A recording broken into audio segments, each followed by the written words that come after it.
Welcome to Ra maths academy. 1+3+5+ etcetera +35 கூட்டுப்பலன் என்னன்னு கேட்டிருக்கு. இதனோட ஆன்சர் வந்து 324. அது எப்படிங்கிறத பார்க்கலாம். கொடுத்துருக்க நம்பர் வந்து ஒற்றைப்படை எண்களாக இருக்குது. அப்போ ஒற்றைப்படை எண்களின் கூடுதல் கண்டுபிடிக்க ஃபார்முலா என்னென்னா, முதல் எண் ஒற்றை எண்களின் கூடுதலுக்கு ஃபார்முலா n². இப்போ இந்த சம்மில் n என்னன்னு கண்டுபிடிக்கணும். அதுக்கு கொடுத்துருக்க வரிசை எடுத்துக்கோங்க. a வந்து 1, d வந்து செகண்ட் டேர்ம்லேருந்து ஃபஸ்ட் டேர்மை சப் பண்ணுறோம். அப்போ 3 - 1 = 2, l வந்து லாஸ்ட் நம்பர் 35. இப்போ n கண்டுபிடிக்க formula l - a/d + 1. எல்லுக்கு pole 35 - 1/2 + 1. a வழி 1, d வழி வந்து 2.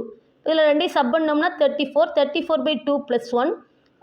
34 2ஆல் டிவைட் பண்ணால் 17. 17 + 1 = 18. அப்போ n வந்து 18 கண்டுபிடிச்சிருக்கோம். நமக்கு கூட்டுப்பலன் கண்டுபிடிக்க ஃபார்முலா n². n² n-க்கு பதிலாக 18 போடுறோம். 18² = 324.